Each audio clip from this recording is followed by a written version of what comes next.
بسم اللہ الرحمن الرحیم نحمده ونصلی علی رسولہ الکریم. عزت مآب جناب شری چن ینگ، سیکریٹری جنرل و ممبران central committee communist party of China, خواتین و حضرات،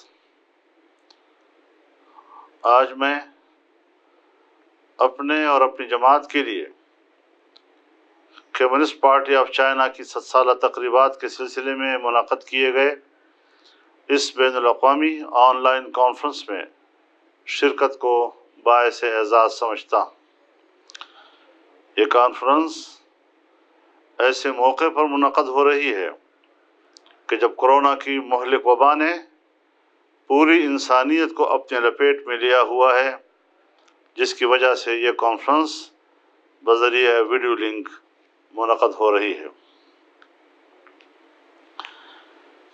کمیونسٹ پارٹی آف چائنہ کی 100 سالہ تاریخ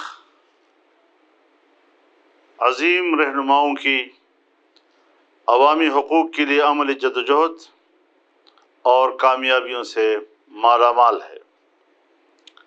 پارٹی نے ہر دور میں ایسے رہنما پیدا کیے جنہوں نے عوام کے حقوق کی جنگ لڑی اور انہوں نے اس میں کامیابیاں حاصل کی۔ چین کی قیادت نے گزشتہ 70 سالوں میں جو اقتصادی اور معاشرتی ترقی حاصل کی وہ تاریخی ہے اور دنیا کے لیے مثال ہے۔ سن 1949 میں پیپلز ریپبلک آف چائنہ کی بنیاد ڈالی گئی اور سرمایہ دارانہ اور جاگیردارانہ نظام کا خاتمہ کیا گیا۔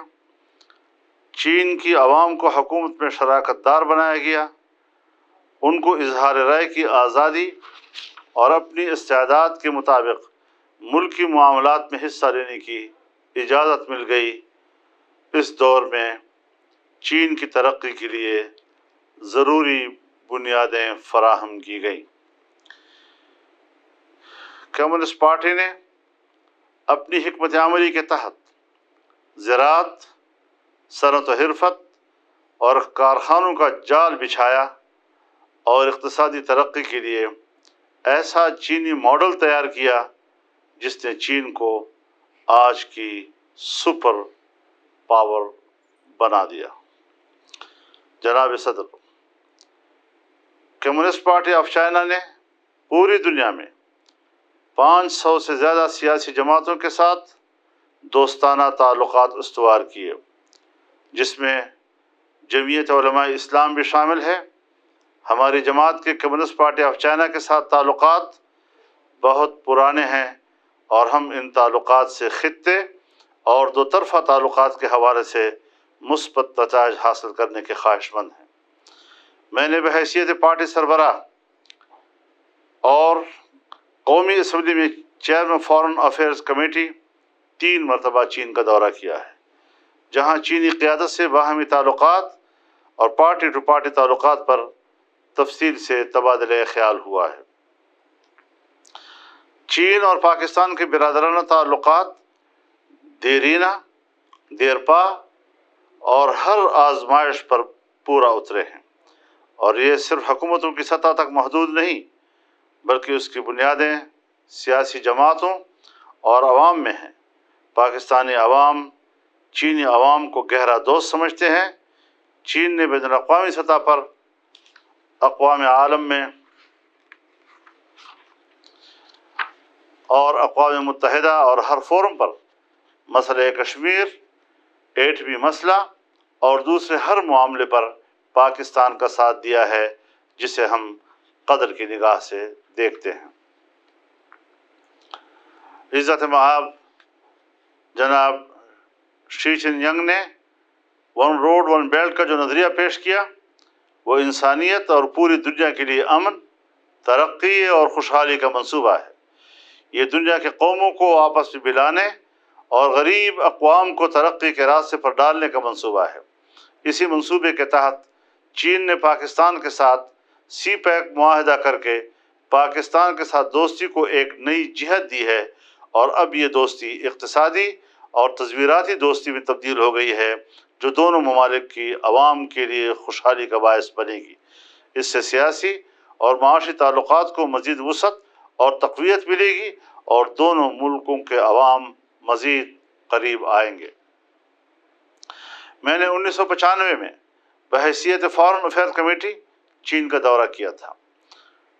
اس میں نے ارومچی کو فری اکانومی زون بنانے اور گوادر کو بدریائے شاہراہ ریشم ملانے کی بات کی تھی، جس کو اس وقت کی چینی قیادت نے سراہا، اور آج میری اس سوچ کو سی پیک کی شکل میں عملی تعبیر ملی۔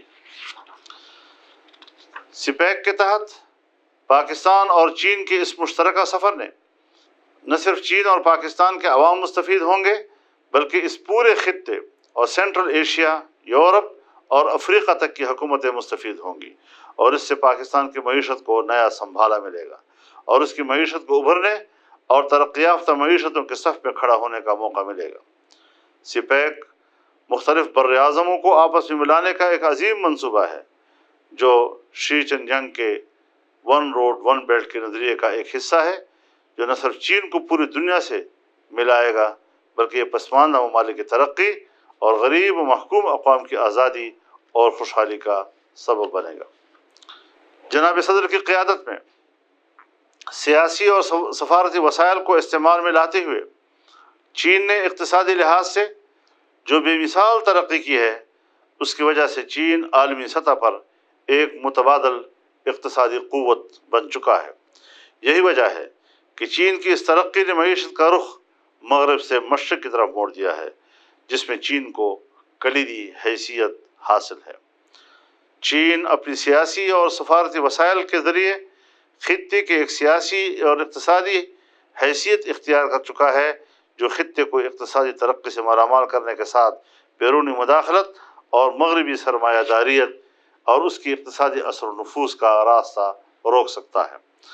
عالمی مسائل، جن میں فلسطین اور کشمیر بھی شامل ہے، پر ہماری سوچ یکساں ہے، جو دونوں پارٹیوں کو قریب لانے میں مدد دیتی ہے۔ جمعیت علماء اسلام فلسطین اور کشمیر کے مسائل کا پائیدار اور قابل قبول حل چاہتی ہے۔ امید ہے کہ چین ان دونوں مظلوم اقوام اور ان کے مقبوضہ علاقوں کی آزادی کے لیے عالمی اور سپر طاقت کی حیثیت سے ہر سطح پر ان کی حمایت جاری رکھے گا۔ صدر شی چن ینگ کی قیادت میں چین ایک عالمی، سیاسی، فوجی اور اقتصادی قوت بن کر ابھرا ہے، جو کمیونسٹ پارٹی آف چائنہ اور اس کی مدبرانہ قیادت کی سوچ، محنت اور عزم کا نتیجہ ہے، جس کے لیے کمیونسٹ پارٹی آف چائنہ کی قیادت خراج تحسین کی مستحق ہے۔ جمعیت Ulema Islam communist party of China کے ساتھ اپنے تاریخی تعلقات کو بہت اہمیت دیتی ہے، اور ہماری خواہش ہے کہ ان تعلقات کو مزید مستحکم بنایا جائے، باہمی رابطوں کو مزید وسعت دی جائے، اور ہماری خواہش ہے کہ چائنہ بین الاقوامی طور پر طاقت کا توازن برقرار رکھنے کے لیے اپنا کردار ادا کرتا رہے۔ میں ایک دفعہ پھر کمیونسٹ پارٹی آف چائنہ کا شکر گزار ہوں کہ انہوں نے ہمیں ان تقریبات میں شرکت کی دعوت دی اور تعلقات کو مضبوط بنانے کے لیے ایک نئے دور کی طرف ہمیں متوجہ کیا ہے۔ پاک چین دوستی زندہ باد۔